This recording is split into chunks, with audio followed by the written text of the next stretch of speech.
Hello and welcome to another Football History Boys Tier Maker special. Today we are ranking the most controversial moments in football history. We have chosen 10 moments that have shocked the world. Starting with Argentina 6-0 Peru. We have Henry's handball against Ireland.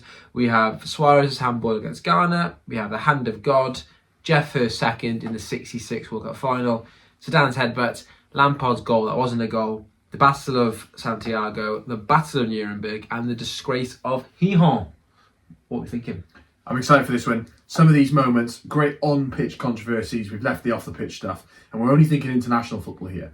Yes. But I think as we rank it, we want to think about not just the shock at the time, but obviously the longevity of it as well. Some of these are still talked about as incredibly controversial to this day. Yeah. We're going to try and put them 1 to 10, but we're very interested to hear what you think about it as well. Make sure you comment below. Yeah, please like and subscribe, and let's try and get to 100 likes on this video. Right, let's get started then with, let's start with our first picture. Argentina 6-0 Peru. Maybe of all of these, lesser known. Definitely. Definitely lesser known with modern audiences, but in terms of World Cup football history, this is quite a massive moment, of course. This is the Argentina World Cup held in a country that was undergoing a military junta, very repressive regime. Not a nice place to be at this point, Argentina, especially if you had your own opinions. And they were hosting the World Cup. They hosted the World Cup. This is when we hear about us, Qatar getting the World Cup and how bad it was in Russia in 2018. It's that kind of sports watching has been happening for a long time. 34 with Italy. Yeah. 78 Argentina. Some fantastic books on this. I know Reece Richards has written for us in the past. Yes. Has written a fantastic book on this, so get hold of that yourselves. Check it out. This moment here though. Basically, Peru are a really good side at this point as well. The World Cup at this stage was had two group stages. In the second group stage, the winner of each group would meet each other in the final. Argentina have quite a tough group. A lot of South American teams actually. Yeah. Peru, Brazil, and Argentina, and then Poland for the other one in the group. So basically, the way it worked out, goal difference and so on, Argentina needed to win 4-0 against Peru to reach the final. And they happened to win 6-0. To topple Brazil, isn't it? Brazil top of the group. Yeah. The old rivals, the classic rivals. They're playing Peru. They need to win by 4. They're 2-0 up at half time. They win by 6, which is, again, like we said, a good Peru side. Added to the controversy, Peru had a Argentinian-born goalkeeper. Obviously, the controversy of where it was held and who was in power at the time and things like that. Argentina go on to win this. It's their first ever World Cup. An incredibly important moment for the country. And that's it, isn't it? And it makes the leader, I think it's Videla, isn't it? It makes him look good. Much like Mussolini did, much like Hitler tried to do with the Olympics and things like that. There's lots of elements of this where, leaders who are not so nice of people use sport because they know the feeling. We know the feeling. We've talked about it as Wales fans in 2016, England in 2018, 2020, 2021, with the success in the football. It brings a nation together that's fractured, and it's certainly strong, powerful men going and playing and doing well, and that is something that military leaders certainly want to try and emphasise, isn't it? Yeah, it's the fickle nature of the football fan, isn't it? Yeah. It's all what's going on in the society is forgotten because the football team's done well. Yeah. Right, where are you putting it then? So I think this is really lesser known, definitely. Yeah. I think perhaps some people listening is one of the first times they're hearing about it. Should we put it down So here I think it's in the bottom tier for now. And there's no way we know that it was actually they threw the game. The rumour is. I think it was. I think even some of the players have said, people in the dressing room saying, win this game or to Peru lose this game. I think there was a lot of that. Yeah. There is accounts of it. Right, moving on then. Henry's handball against Ireland. Now I remember this. I remember listening to this on the radio actually. Yeah. 5 Live back in the day, and it was uproar, wasn't it? So it's 2009, Ireland versus France, 2-legged playoff to qualify for the World Cup. Obviously, France, you expect them to be in almost every World Cup. There shouldn't even be in a playoff. Yeah. Ireland, not so regulars in the World Cup. But a decent side at this point. Trying to qualify, both trying to qualify. France win the first leg 1-0. This is the second leg. It is 1-0 to Ireland. At full time. And we're in extra time. Winner takes all. Here we go, 30 minutes or penalties to decide who's going to the World Cup. And right on the edge, right in the corner of the the box, just as it's about to go out.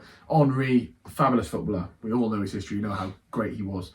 Instinctively sort of taps the ball to keep the ball in play, just as it's going out of play, and then another one to bring it back under his control. It's a double handball. It's the first one to try and tap it to keep it in play, and then another one to bring it back under, and then side foots it to Gallas across goal, who taps into a near enough empty net.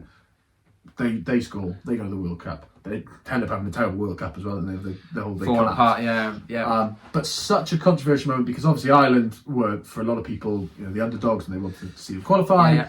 It's the outcry and the injustice of it all.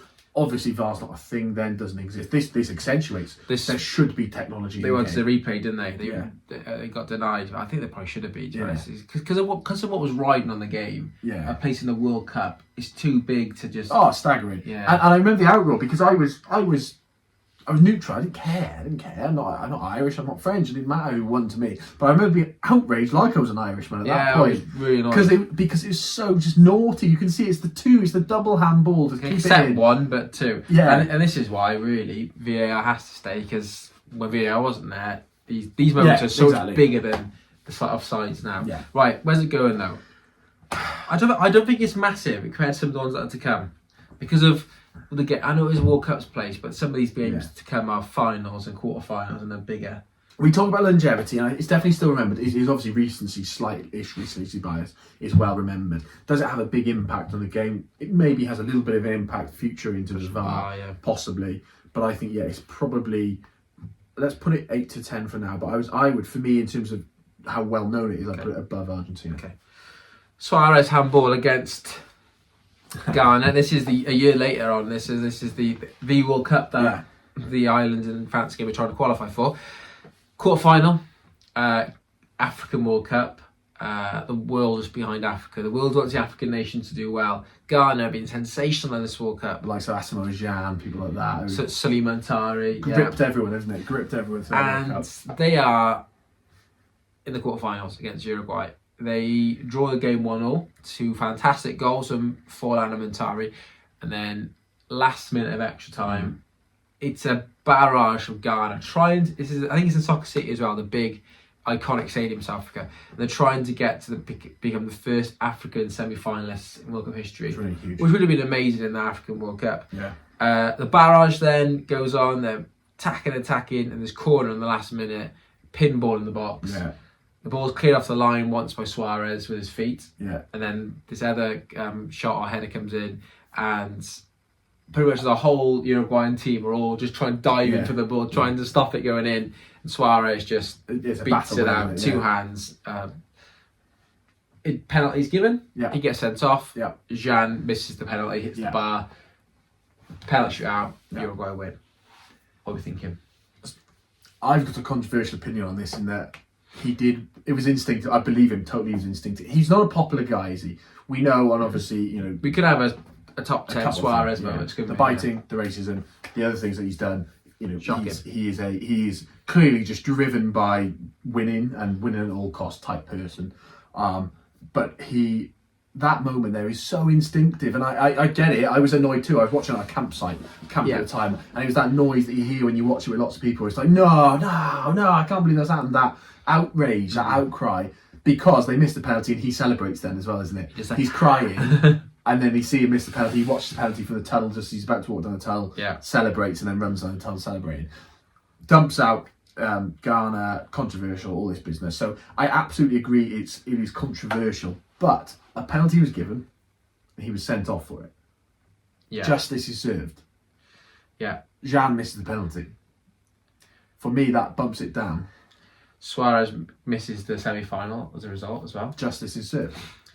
I agree. I would have done it probably in this situation. I think anyone would have done it instinctively. I know. We'll get the comments now saying that we're and I get it. Like, I get the annoyance. I totally understand the annoyance. But I don't think you can say justice wasn't done in terms of the red card penalty, double jeopardy, and he is punished as well that he misses the semi-finals. I think if this was against France or Germany, we wouldn't care as much because it was the African World Cup. It was Ghana, and they were such an underdog. Yeah. But if it was against Wales, well, I'd be fuming. I'd be hating the man. Yeah. Where do you reckon then? 6, 7? I think so, surely. Bit higher. Okay. World Cup quarter final. What do you think? Lower, do you? I think justice was served. I think in some of these games, in Ireland, France, justice was never served for that. They went out, they lost. Okay. That's controversial. People will want it higher. We'll leave it where it is for now. We can bump it down if we need. Okay. Right. Hand of God. The That's greatest just gone moment in out. football history. The inside cover of one of our books. The most iconic moment and picture. Oh, it has to be, doesn't That it? one of him jumping. I've got it on my wall.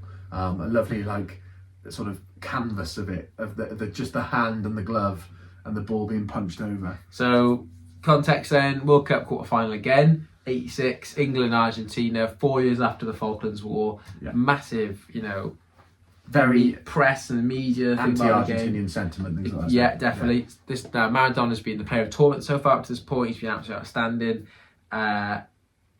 In the heat of the Azteca, I think he's early in the second half. Yeah, and poor England clearance From back Hodges, from, yes. Yes, like Steve Hodge, and he goes in the air.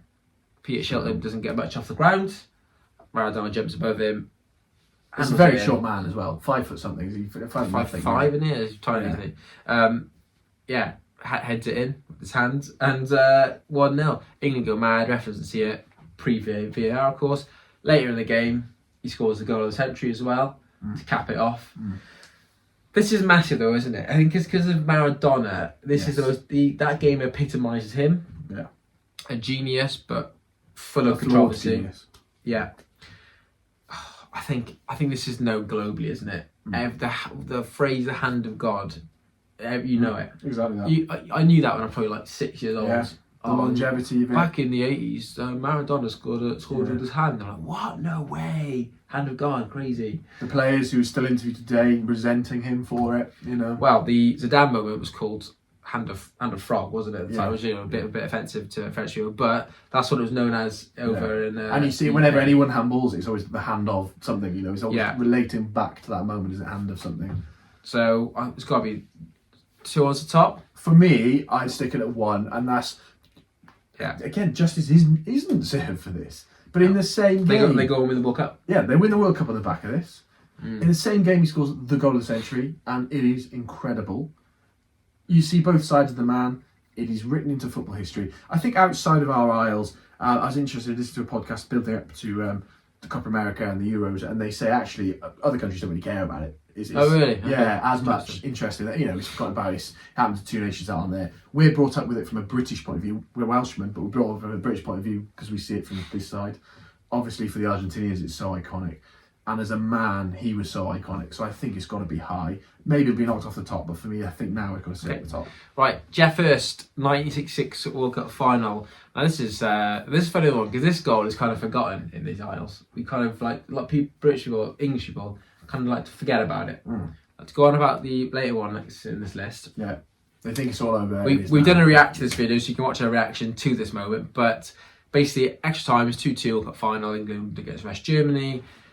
Jeff Hurst gets the ball in the box, spins, good effort, shoots, hits the bar, bounces on the line, bounces out, goal gets given. Controversy then around. Some people say it's gone over the line, some people didn't. I think when you watch the footage back, it's quite clear that it doesn't go over the line now. Not the whole ball over the whole line, but that is the winning goal of that World Cup.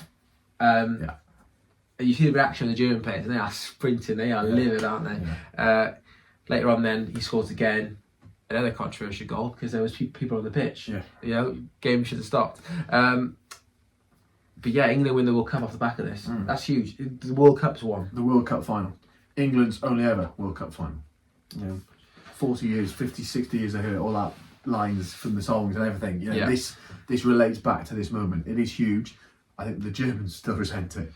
Well, justice is justice served because what's coming later. Well, and at the time people said it. We won't spoiler it now, but I think this is a huge moment because it's a World Cup final.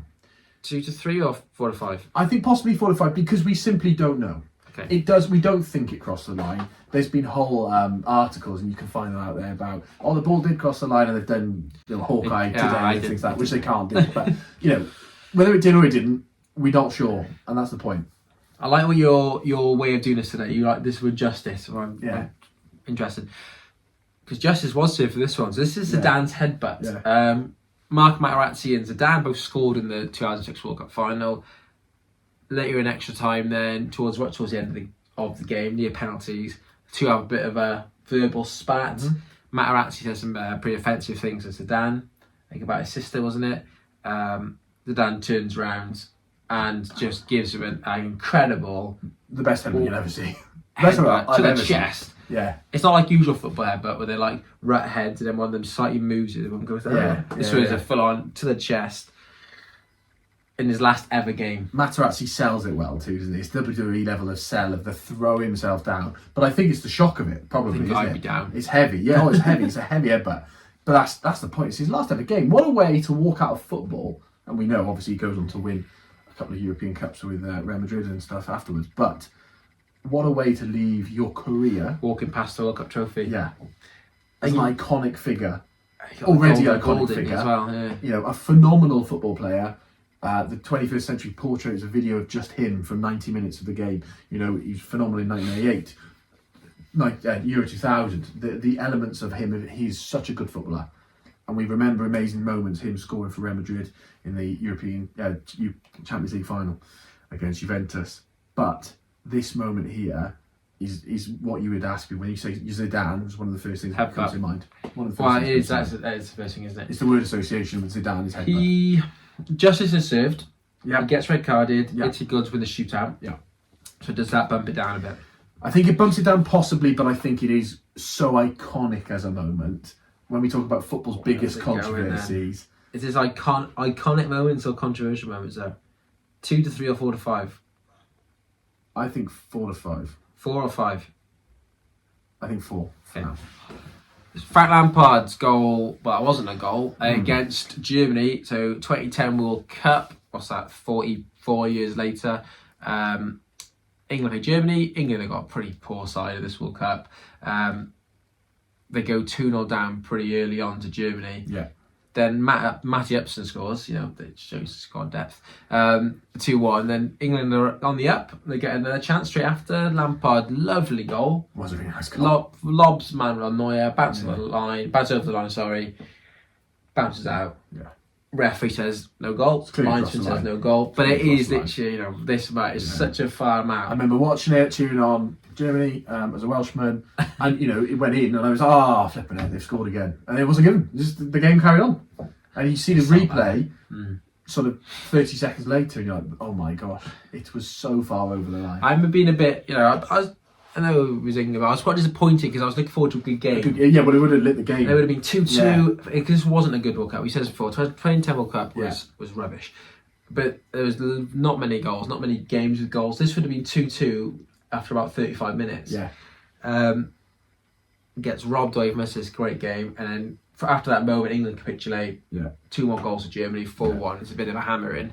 As a result of this, by the next World Cup, Hawkeye goal line technology is introduced, which has been a great thing in football. Yeah. I don't know if anyone complains about that, do they?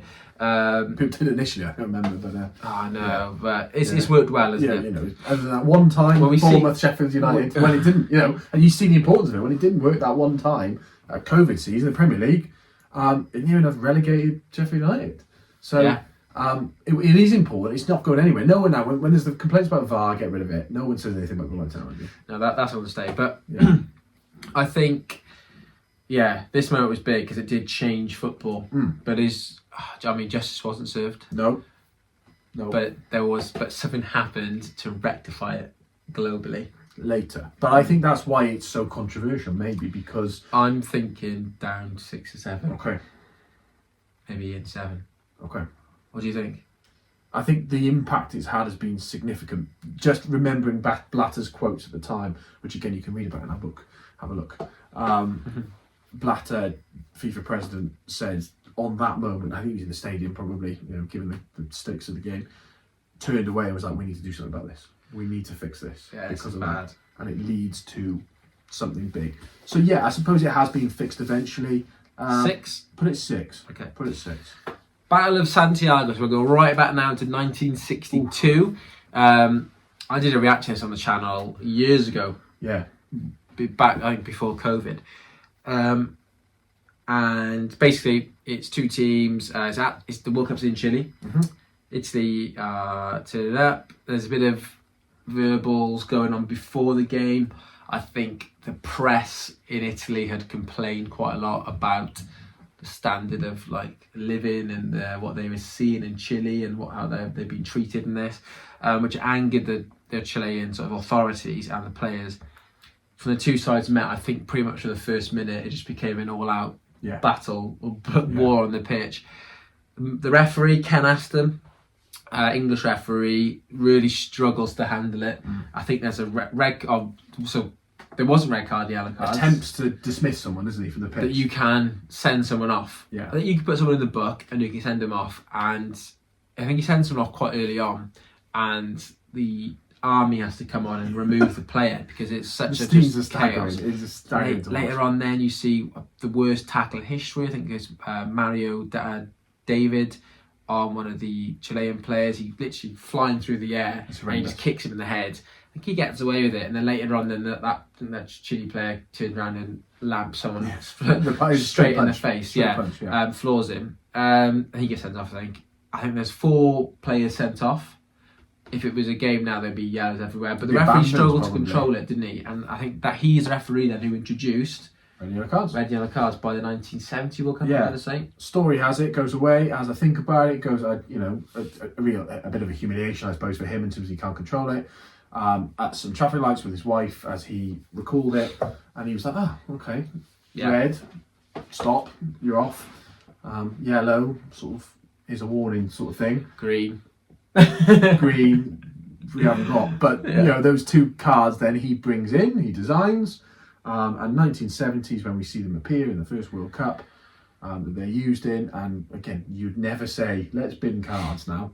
They're useful, they're a visible sign for anybody to see. Whatever language you speak, here's your warning, now you've gone. Even when the stadium can see it, or the press or the media, and the player himself can see what they've been given. There's no arguments about it. Watch the footage of you reacting to it. Ben reacted. If you haven't, it is on the channel. The intro, isn't it? Yeah, the most disgraceful scenes you will ever see on a pitch. Yeah, David Coleman, the BBC commentator, an iconic voice of football at the time, isn't he? And that really posh English voice. Yeah. Right, there's it going to go. I think this is a 2-3. Do you think? Yeah. It's pretty controversial. It's horrendous. It's horrendous football. It seems as awful. You feel sorry for the ref. Yeah, and for people now, be like, what are we talking about, 1962? When you watch the game, you're like, oh my gosh, I can't believe that happened. All right, let's put it there. Yeah. Let's do it. Yeah. Okay, now this is a result. Now, because of yellow cards, now the next game, used them, maybe too much. This is the Battle of Nuremberg between Netherlands and Portugal, 2006 World Cup, where there were 60 yellow cards and 4 red cards handed out by the referee. He's Russian referee, Ivanov, I think his name was. One of your favourite games of all time, I think. Well, yeah, I remember watching it as a 13-year-old at home. So we had the big TV, which is probably tiny these days, downstairs, and upstairs we had a small screen, probably about this big, and it had like an aerial you had to turn it to make sure you had a good picture. Right channel, yeah. And I was allowed to take that into my room and watch this game because maybe Coronation Street was on downstairs. And I watched by myself. And I just could not take my eyes off it. I just couldn't believe what I was seeing. Literally, tackles flying in all game. There was just fights breaking out all the time, and it didn't see that. You see that as much, and it was just amazing. There was headbutts, there was elbows, there was pushes to the floor, and there was one goal. It was a good goal as well, but Manish. And I think the first yellow was after 2 minutes, and then it set the tone. And there's a famous scene there of Deco and Van Bronckhorst both sent off, sat on the bench together having their little chat. And the ref, by this point, he's just lost control, isn't he? Because he set the bar at, I'm going to book you for this. And more of those challenges come in, and he's consistent. In fairness to him, consistent. However, a lot of them are yellow cards, to be fair. Yeah. And there should be more red cards, because Figo headbutted Van Bommel and then got away with it. Yeah.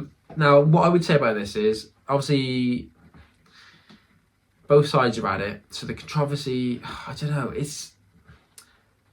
I feel like if this was being played back in 62, it wouldn't have been as big a deal. The ref would have been like, you wouldn't remember it. There wouldn't have been 4 players sent off. Yeah. I don't think anyone would be sent off back in 62. No. Maybe Figo's headbutt if it was seen. I think this is 10. I think 10. Yeah? Because no one loses in it. In terms of the controversy of it, football doesn't lose. I know, we said beforehand, these people will say, "Oh, it's not the scenes you want to see." Sometimes in other scenes you want to see. They're the games you remember. I love it. Everyone remembers this game because it was brilliant. It was one of the games of the World Cup. It is controversial, but again, in terms of that, has it had a lasting impact on football? Is someone still smarting about it today? Probably not. You remember it sort of fondly. Okay, yeah, fine. You remember it fondly. 10? 10. Wow. Okay, and then finally, the disgrace of Hehan. This is the match between West Germany and Austria. Neighbours. Continental neighbours. Friends with quite a lot of history. Yes. At times. Yeah, At times. controversial friends. Yeah. 1982 World Cup then. Arguably, people say it's the best cup of all time. However, this game is the big blotch on its record. So basically, in the group stage, amazingly, Algeria had beaten West Germany in the groups. Playing great football. West Germany were the European champions at the time. It looked like Algeria were going to qualify because that defeat, when it was 2 points for a win, was massive. Yeah. Austria, I think, had won enough of their games that they were looking like they were going to qualify as well. When the two sides met, basically, if this is how it was going to work out, if West Germany won 1-0, then both sides would qualify. Yes. Now, this is before both matches are played at the same time. Yeah. So nowadays, the last group game, both games are played at the same time. So they know what they need to do. So they there can be absolutely know exactly what you need to do. As a result of this game. Yeah. So this is why the next Champions League, when there's 36 teams, the last group match is going to have all 18 matches at the same time. But this saw basically West Germany could 1-0 up, and then the rest of the game, you watch the footage, it is horrific. It's just, we're having a little pass round, worse than a training match. No one's trying. No one's trying. No one on that No pitch one's is trying. moving, and it is so obviously rigged. Algerian fans are in tears; they can't believe it. Yeah. This is really huge for African football again. Yeah. But these two nations then conspire to go through, and it works. Yes. And West Germany go on to the semi-finals. No, final. They get to the final after that as well, where they lose to Italy. Tardelli's famous screaming. It's a big deal, and it's widely regarded as a really bad thing. One of those controversial moments. But I don't think it's in 2-3.